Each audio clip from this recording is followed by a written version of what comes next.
Ladies and gentlemen, I've lost the number of times we here on Urban Debate have spoken about Kota's killer factories that send students over the edge. Last year was particularly bad. 28 students preparing for IITs or medical schools had committed suicide. It was the highest in a year.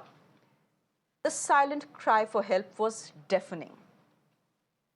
The government had come under much criticism for not reining in these coaching centers. Now, the good news is that the Ministry of Education has come up with a new set of guidelines for coaching centers. But the bad news is that some of it may not be implementable. We will talk about that in just a bit. First, let's see what the government has mandated. First up, no student under the age of 16 can be enrolled into an institute, a coaching institute. Even if the student is 16 years old, he or she must have passed class 10. Coaching centers can no longer boast about their success rate or ranks or results that a student has achieved. The Education Ministry has barred them from publishing any such information. Essentially, what is happening is coaching centers can no longer print those front page ads giving us pictures and ranks of toppers. It's a great marketing gimmick for these coaching centers, ladies and gentlemen. It's what they call a sales pitch. You see that ad, front page, you see the mugs of 50 kids from a particular institute that have got great All India ranks, and you say, this is the institute I need to send my kid to. If he or she gets admitted here, IIT clear. The government is saying these are misleading ads, you cannot print them anymore. Furthermore, an institute cannot hold a class for more than 5 hours, and no lessons can be taught during school hours. The government is also saying that the tutors and students need to have at least one day off in the week. The government is also factoring in the stress students are undergoing. Coaching centers have been told to emphasize on counseling students and providing them with all kinds of supports in times of stress. No institute will be allowed to register itself unless it has a counseling system in place. Any coaching center found to be in violation of these guidelines will face the music. 3 instances of violation will lead to a cancellation of their registration itself.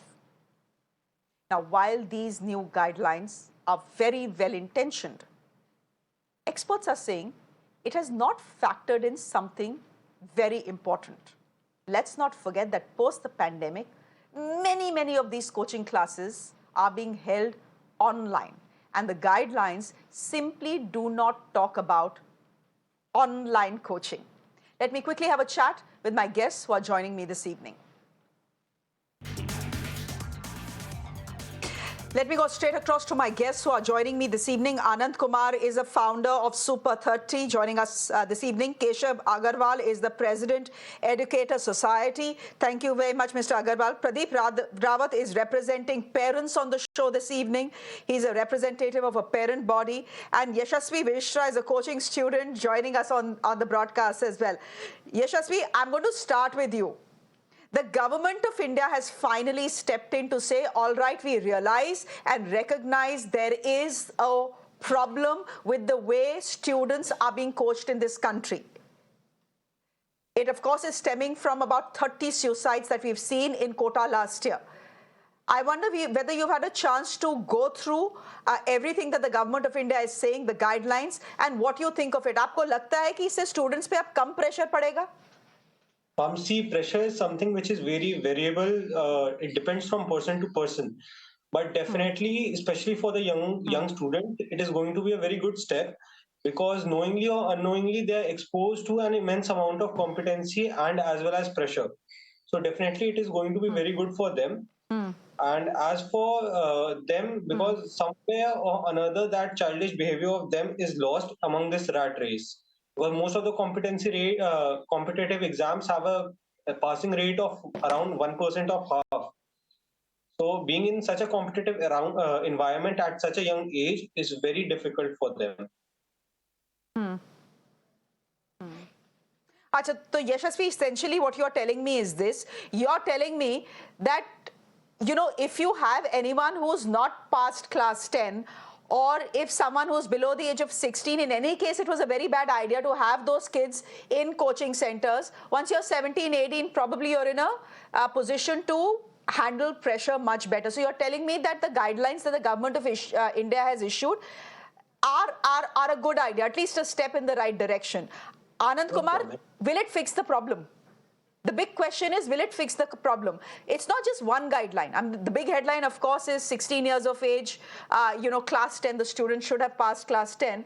But there are a string of other guidelines that have been issued by the government of India as well. Very importantly, one governs advertising.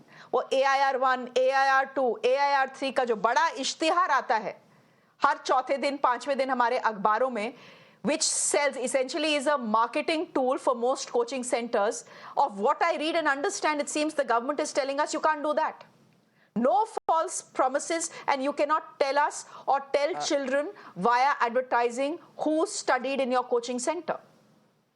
बहुत बड़ी बात है, और ये जो guideline आया है बहुत अच्छा आया है, क्योंकि बहुत सारे माता पिता सिर्फ ये देखकर, पेरेंट्स ये देखकर, स्टूडेंट ये देखकर कोचिंग सेंटर्स पर जाते हैं, अरे यहाँ तो रैंक 1 आया है, मुझे चलना चाहिए। वहाँ की पढ़ाई कैसी हो रही है, पूरा सिलेबस हो रहा है कि नहीं, कितना प्रेशर बनाया जा रहा है, इन बातों पर तो कोई ध्यान ही नहीं देता है। तो इसको कैसे रोका जाए, ये पॉलिसी बनी है, बहुत अच्छी बात है, लेकिन चैलेंज ये है कि इसको धरातल पर लाना, जमीन पर लाना बहुत जरूरी है, और उसको इसमें कंटिन्यूटी बनाना जरूरी है, ताकि कोई इस नीति के साथ खिलवाड़ ना कर पाए।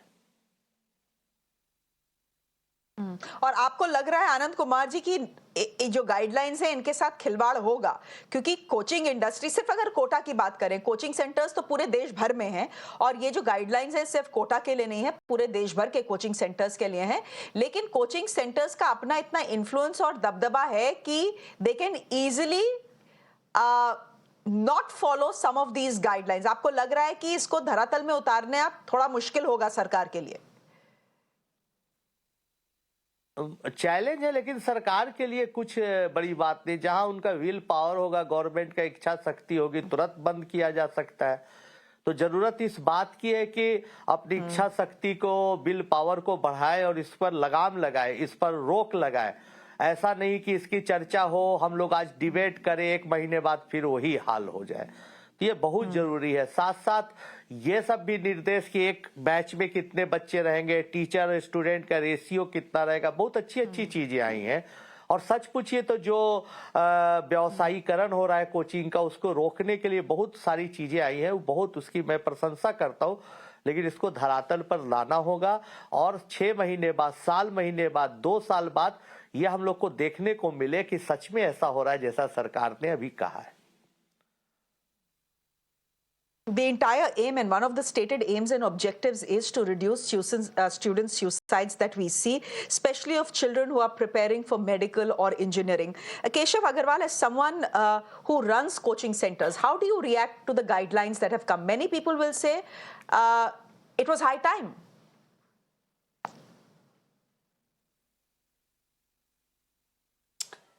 See, the guidelines are a welcome one.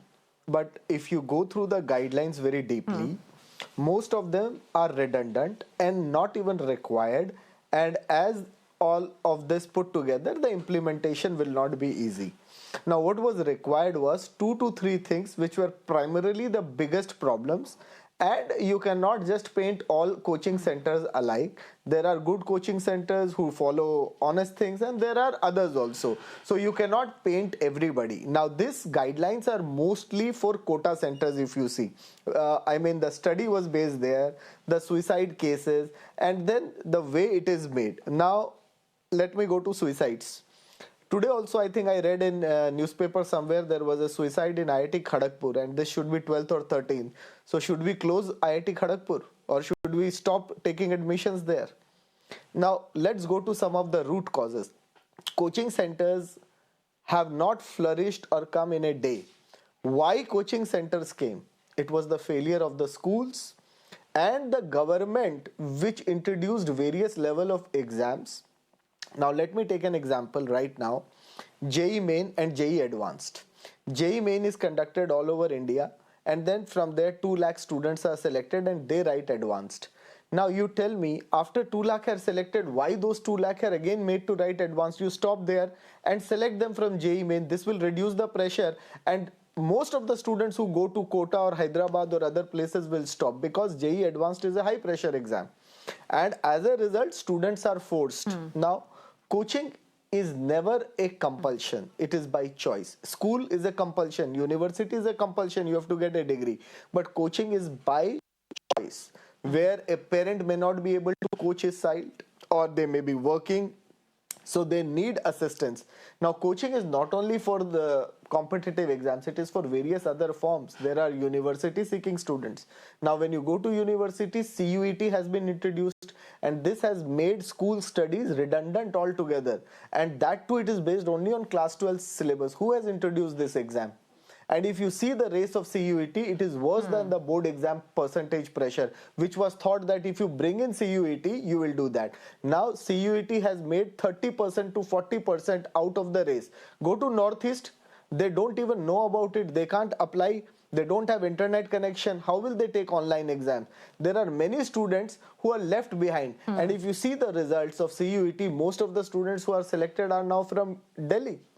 You should have then one nation, one board. You can't do that. So, you are just focusing on NCRT books and making CUET advantageous to one section.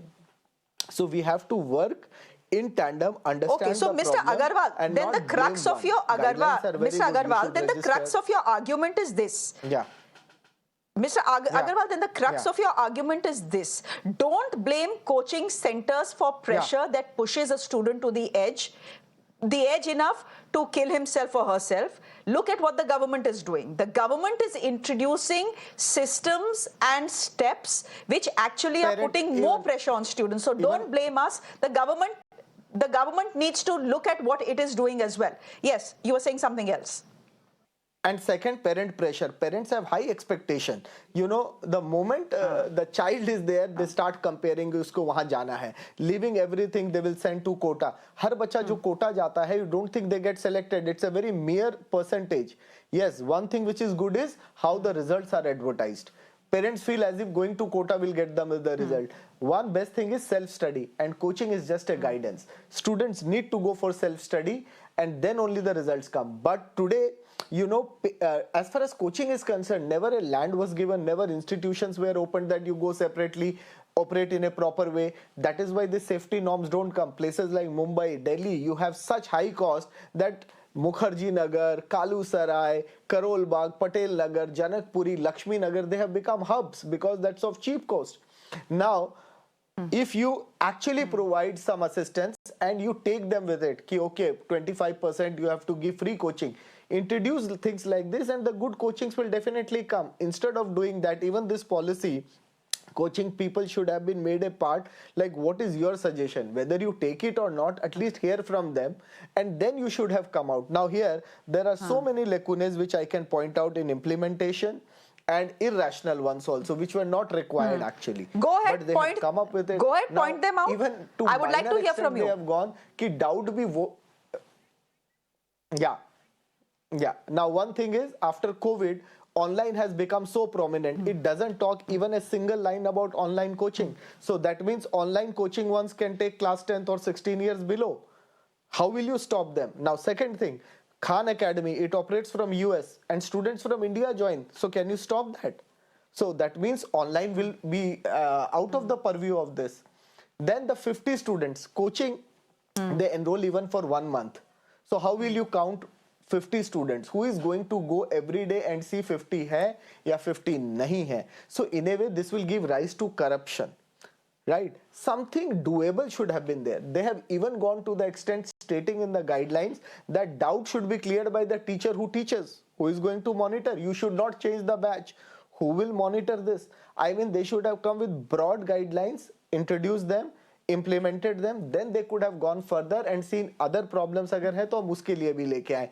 To begin with, all of a sudden 45 years nobody saw coaching, and today all of a sudden so many guidelines have come.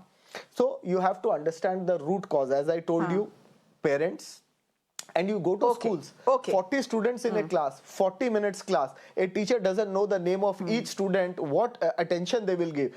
children are forced to go for coaching. Otherwise, coaching never came overnight. So we have to understand, take everybody and move along so that we have a healthy atmosphere and a healthy thing and a participation also in a positive way. So Yes. you and Anand Kumar essentially are saying, I think, broadly the same thing. It's good that the government is thinking about what is happening. To some extent, it's good that the guidelines have come, but some of them are not practical. And B, we will have to see how this works on the ground. Right? That is what you're telling me. And both of you are not very confident that these guidelines are actually in a position to be properly implemented on the ground. I take your point. But the government had to be seen to be doing something, Mr. Agarwal, given the fact that it has come under much pressure in the year 2023 after one single place, Kota, saw 29 student suicides, the highest in any year. Can I just bring in the parent into this conversation as well? Mr. Pradeep Rawat, you've heard what Mr. Agarwal is saying. He's making the points that any coaching institute owner will make. A, coaching is a response to a failure of the schooling system. If the schools were so good, coaching centers wouldn't have existed. B, coaching is optional. Parents choose to send their kids to coaching. If you feel the child can't handle the pressure, don't send him or her to coaching. Thirdly, the pressure doesn't come. According to Mr. Agarwal, and I think a lot of students say this as well, it doesn't come because of coaching centers or the pressure they face there. It comes from the pressure from families, from parents, who send their child to Kota and in their heads will think, चलो इसने IIT clear कर लिया, ये तो medical अब clear कर ही लेगा, कोटा पहुंच गया है. Thank you for inviting me to the show. First of all, the point that schools should be doing good enough so that the students don't need to go to the coaching. I somehow agree to this fact. If the schools were good enough, if the schools were giving proper and good education, then maybe the coaching or the coaching institutes were not required. Yes, 99% I agree. And the second point is why this pressure is given by parents only. I somehow disagree. Basically, nowadays everything is advertised. In the age of internet and Instagram and Facebook, whatever we do, even if we buy a certain phone or a instrument, we show it on our social media. So everything is shown off. So when a child happens to join IIT or a good prestigious institute, his parents literally show it all over that yes, my child has done it. That is a kind of peer pressure that is created to other children as well. But the basic fact we are talking about is whether this policy that is being introduced of having the children and so many controls on coaching institutes, somehow there are many points which I agree, like the cost, the fee structure should be controlled. That is true because it's sometimes very high. Secondly, there are a lot of parents who keep fighting for getting their refunds if they are not happy with the coaching institute or they feel they want to change it, so their fees are not refunded. Thirdly, I agree with this point also, that advertising a class 1 ranker or a one who's got the rank 1, and most of the time, what happens, sometimes the student has not even studied from that particular institute. They pay him money, they pay him cars, and they give him BMW and whatnot, and they almost all institutes say he is the one who did it, studies from our institutes. So these things should be banned. That is perfectly all right. But there's one weak point as well. When one says that coaching institute cannot administer children below the age of 16 or the one who has not passed class 10th, in that point there are many students who don't go to coaching institute just to get into IITs or the NEET. They basically want to enhance their skills. There are students who are not even able to pass their exams, but they also need somebody to teach them, to guide them, to coach them properly. What will happen to those students? And previous panelists raised a valid point. What about the online classes? Nowadays, after COVID, the world has changed. We have understood that schooling can be done, classes can be done, and things like this can be done on online as well. So what about the coaching institutes through online classes? So I have a point that instead of asking that children below the age of 16 should not go for teaching classes or they should be completely banned, they should be regulated. Regulations are welcome. Most of the regulation, because I was going through the draft in detail. Okay. I was able to read quite a lot of it. I think most of the things are good, but not everything is practical. Secondly, now what will happen is, suppose a child Okay, not everything is practical.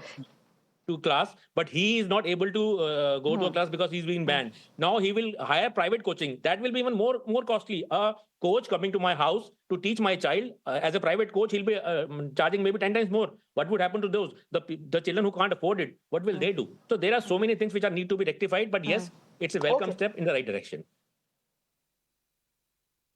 Okay, Yashasvi, then can I ask you, the guidelines are for you. The guidelines are for to make the life of students better, students like you better. I want to ask you as we conclude this discussion, whether you feel things will change for students like you. I know that a lot of you feel pressure, but where do you feel the pressure from? Do you feel the pressure after seeing All India 1, All India 2, All India 3 in newspapers? Do you feel it from parents, or do you feel it from your schools and from your coaching centers? See, actually, as I said, pressure is very variable. But if we look at a general instance, I would say the pressure is from everywhere because, like, if you are going from a very young age to coaching centers, or even in 10th or 11th or 12th, there is something which is put into your mind that you have finally selected your career, and this career is your future now. If you are not able to clear it, then it's all gone. Everything is in way. You won't be able to do something else. And time to time, even by the parents, even by the teachers, or even the institution, the same thing is put into your mind that this is an exam that you are sitting for. It has this much success rate, and to be successful in that exam, you have to outsmart everyone around you. You have to be better than everyone around you. And somewhere in being better than everyone, you are facing that pressure. Okay. Okay, the pressure is there, and I think the pressure will always be there if you live in a country of 1.4 billion people. Mr. Agarwal, I'm completely out of time. I know this discussion should have gone on for a little more, but completely out of time. I'm fairly certain that this is not the last time we are having these discussions. There is a guideline in place. Okay. Yeah, go ahead. Go ahead, Mr. Agarwal. If it's a one-liner, go ahead. The dummy schools are another. The dummy schools under the nose of CBSE are one of the root causes of students not going to school and enrolling before. If you stop dummy schools, half the problem will go. But why are you not doing that is beyond my understanding. So there are questions from for the government as well. There are guidelines in place. They are well-meaning. I understand that. You know, the guidelines are well-meaning, they are well-intentioned. Will they end up stemming the problem they are aiming to stem? We are not very sure of that. I think all of you are saying that. We leave it there for the moment. Thank you very much, Anand Kumar, Keshav Agarwal, Pradeep Rawat and Yashasvi Mishra for joining us. Thank you very much.